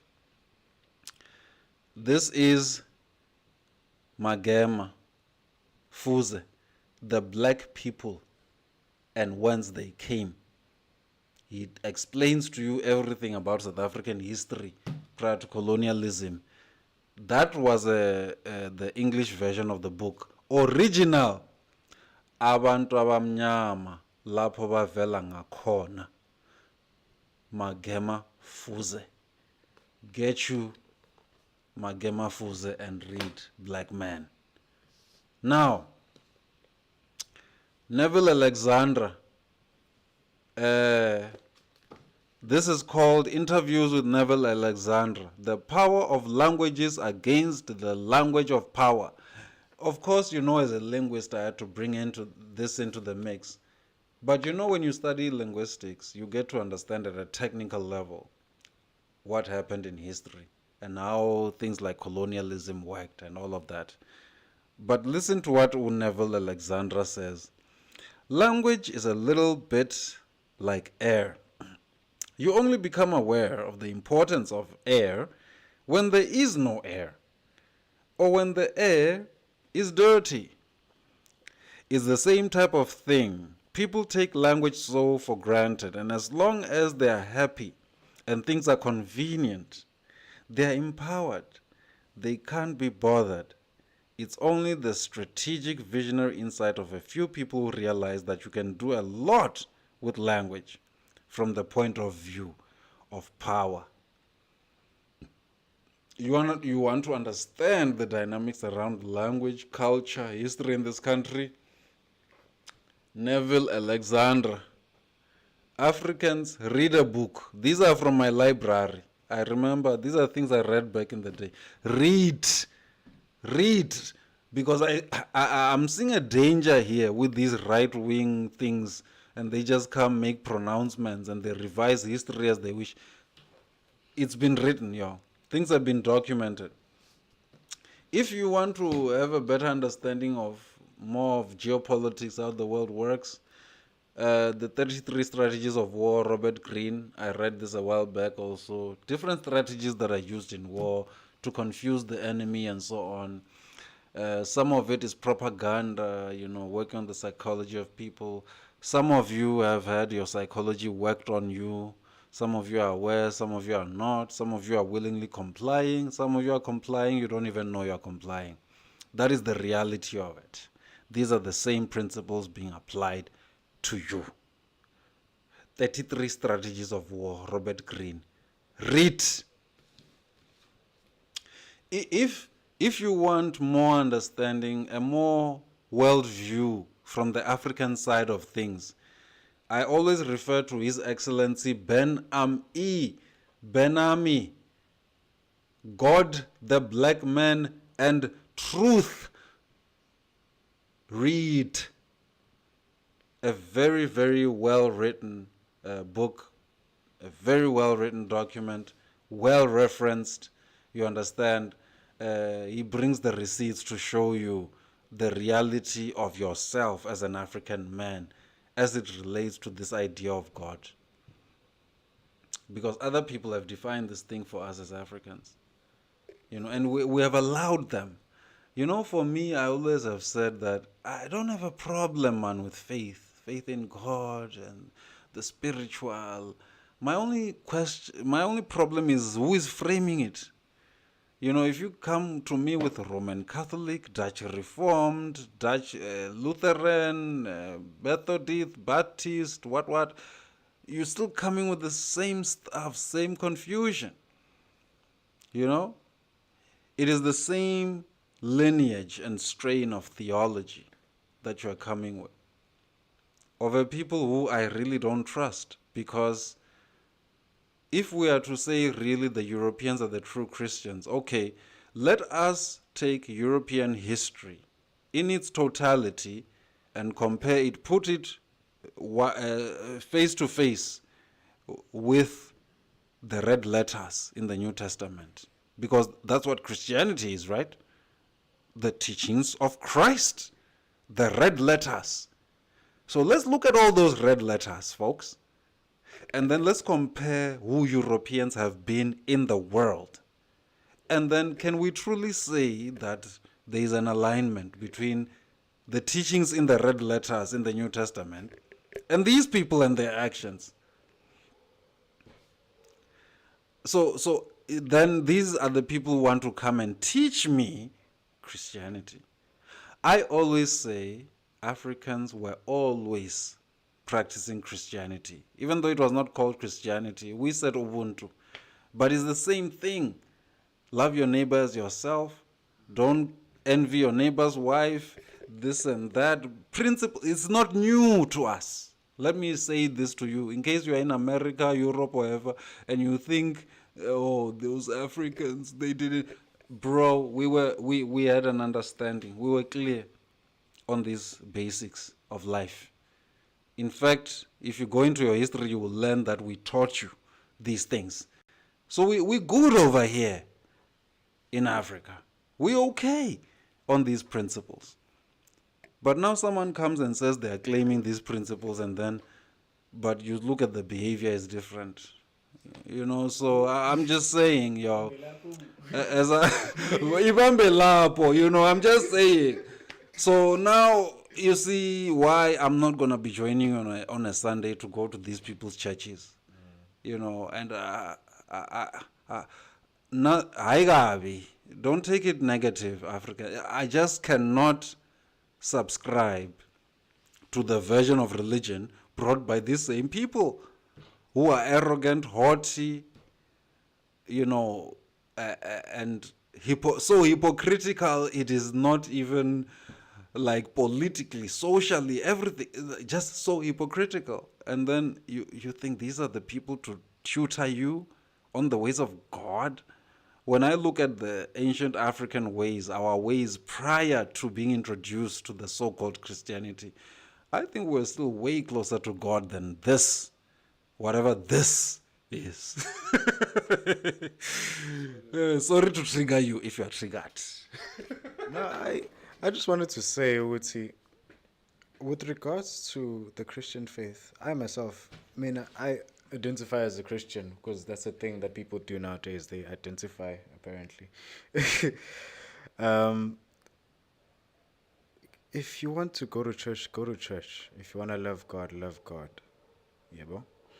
But it is very important to also be careful of where you are getting your word. Hear the word. Break down the word. Learn what you are hearing and understand, and compare it to the word that you are reading, the scripture that you have in front of you. Compare that. You'd be surprised just how much sometimes people can twist what you are seeing in front of you. So my main advice, and this is just Ghost being left alone with the microphone, just speaking. When it comes to the word of God, it's just that sometimes people like to twist it. So, you know, just be very careful about that. You know, just something to consider. Let's see. Learn your word. I'm not a perfect Christian, I'm not going to lie, but what I do know is, Woodsy, you can hear when words are being twisted. So be very careful, be very watchful, do not be misled. Don't run after the people promising you big things. No, look for what the word is saying. Sorry to make this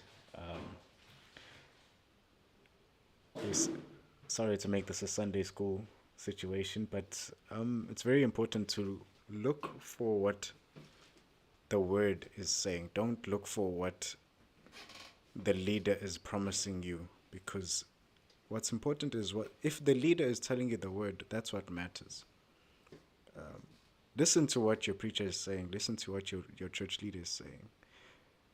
It's very important. That's the best way to sort of figure out if you are in a church that you are there to be taught and to learn and to grow in the ways of the word, the Bible, Christian ways. Because they're not wrong, in my opinion, you know.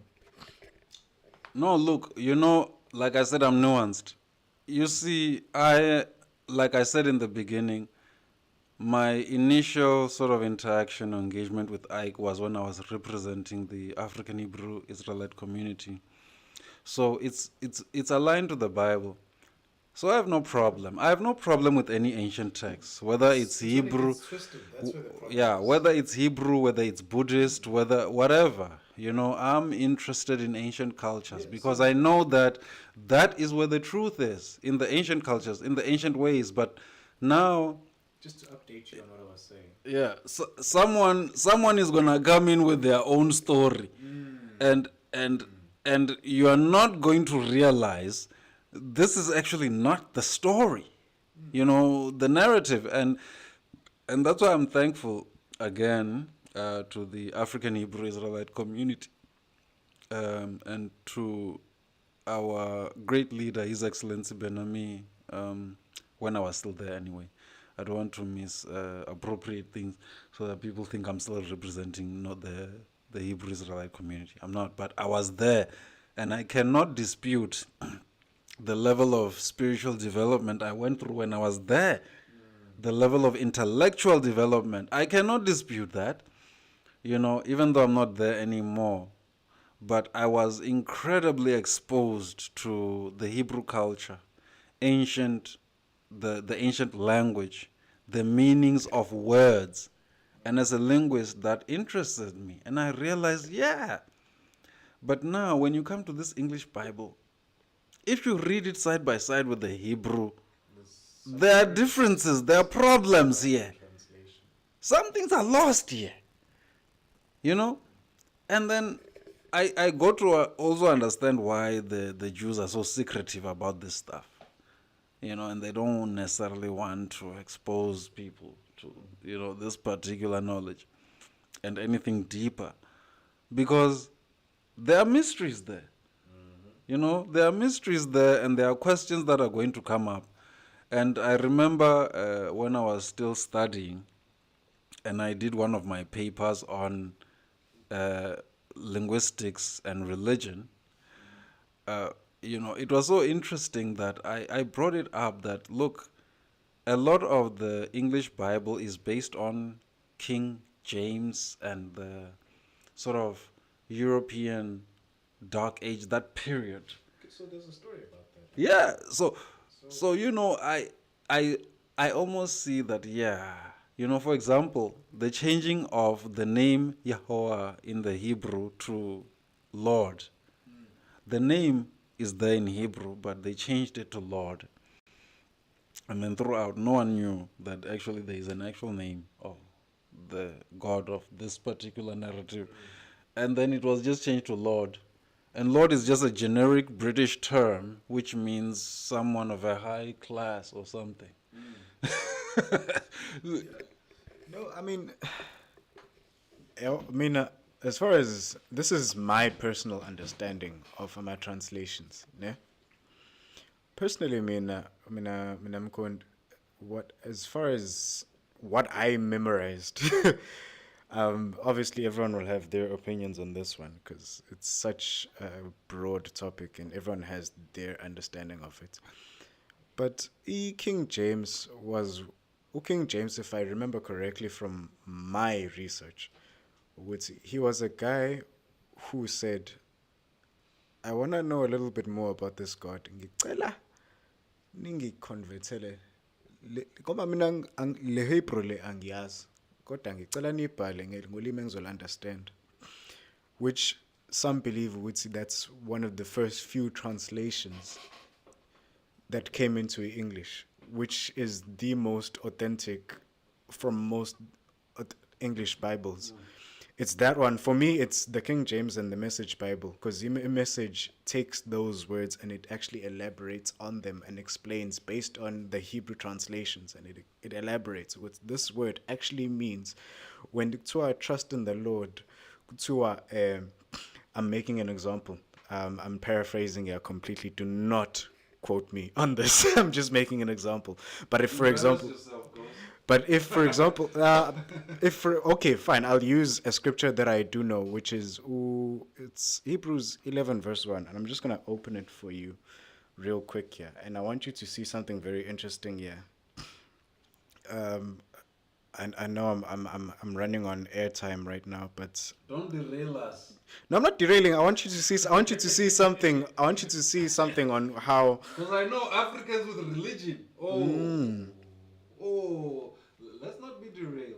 No, I'm not derailing. Mustn't miss the bigger picture, because now we're getting into the minutiae of I'm gonna come back to it. theology.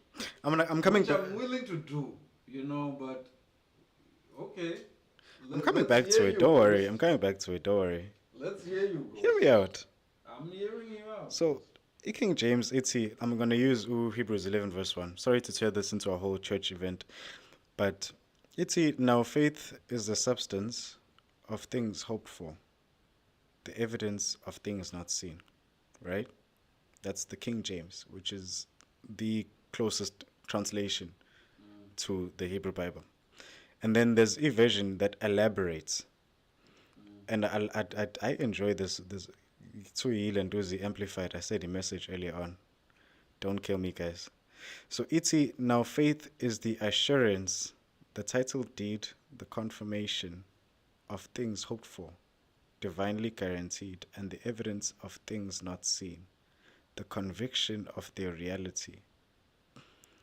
Faith comprehends as fact what cannot be experienced by the physical senses. Do you see how much was lost in that translation? Well, I mean, so from that amplified, So he amplified they're trying to elaborate. So basically, the amplified, what they did was they were trying to bring it as close as they possibly could to the Hebrew Bible, using the English language. I don't know if I can agree with that. I mean, I would have to. I'm coming amplified side by side with the Hebrew text, but Yeah. there's a difference between trying to elaborate and trying to I know. expand on a cultural concept within the Hebrew I get it. I get it. There's a reason why I'm bringing this up. I'm not trying to lean towards this specific scripture on which Bible scripture is the best scripture. That's for you to decipher on your own. Personally, for me, I don't have one particular Bible that I stick to. I do like how the different translations work in explaining the exact same thing. You see a lot of things you might have not noticed in different versions. So I don't, even if Bible is Zulu, there are certain things, as Zulu, it's okay. They probably elaborated a bit better than in English, and I don't like to focus on that. But I'm derailing. So I'm coming back to where we are. Yoguti.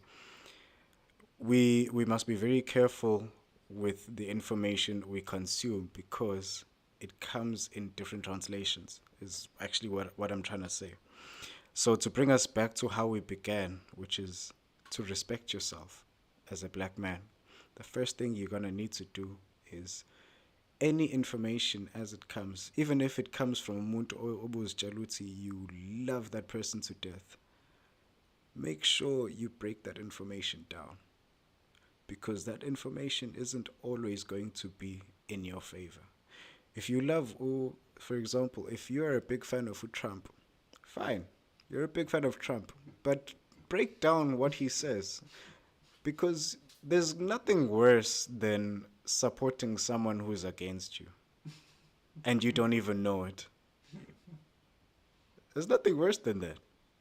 So, I mean, that's all I'm saying. Break it down.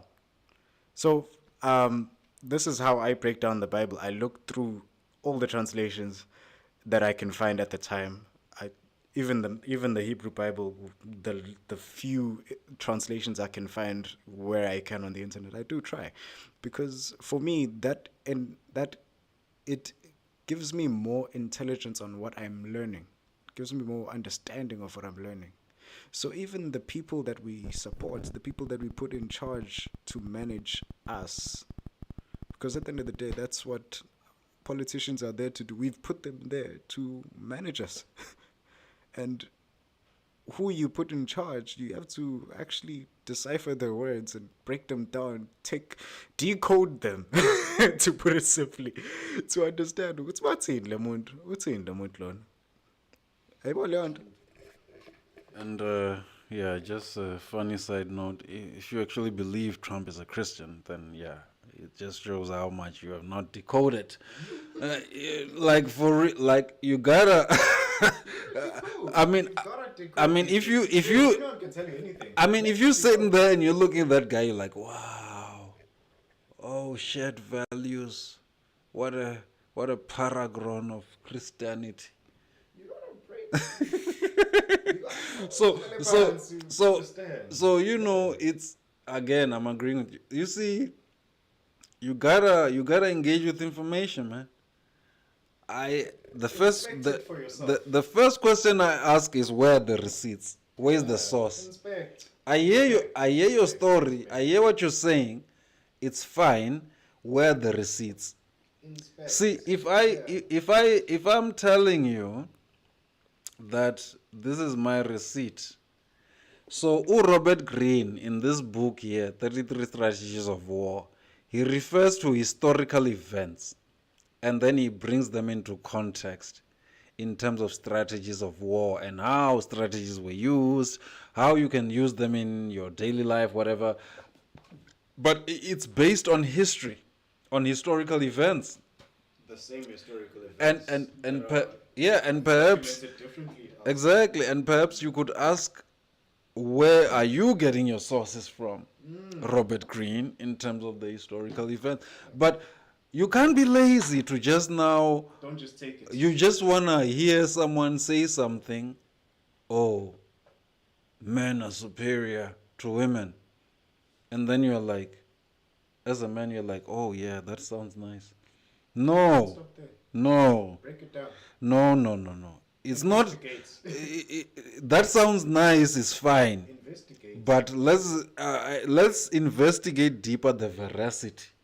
So when we say better, what do we mean? In what sense? And so on. Let's not be lazy. Because part of our inability to rise is this thing of being lazy. To interrogate, You just want to hear to go to the back end, to build the program, to have it flop, to rebuild it again. You know what I mean? That's the process. And as a person who works in the technical space, I understand this is how it works. We interrogate, we keep seeing whether this thing makes sense in the environment. Break it down. Break it down to the most minute. We can't afford to be lazy. We can't afford to just listen to Donald Trump telling us, I did the most for black people in America. Okay, What did you do? maybe so. What did you do? So can you ask him specifically what it is he did for you, my fellow Africans who happen to be in America? Like, can you ask the question, okay, what was it specifically? Tell me in detail. Because you're saying you did the most. Okay, so the most means whoever else came before did not do as much as you did. So what was it? Like, it goes back to the same thing. Black man, respect yourself. Thank you, Papa. And that's all I'm saying to you Africans. So I didn't get to do everything, but I think let's leave it at that. Let's not go further. But I want to thank the ghost for coming through. And thanks to you, the viewers. King said so. I appreciate it. Fred, our brother Fred. Yeah. Fred is always on the stream. So I appreciate you, all of you, brothers and sisters. And let's meet up again soon. But I was just disturbed by this thing. You are going to hear me soon again coming back. But, it's not every day I'm here. But, I think about things for a long time. And I really am just not going to, allow this kind of thinking to just be put out there with no pushback, and especially by people who previously I knew to have been pro-black. And now all of a sudden they have shifted, they've just changed. No, we must interrogate you. You must explain. So one love, brothers and sisters, and thank you to the ghost.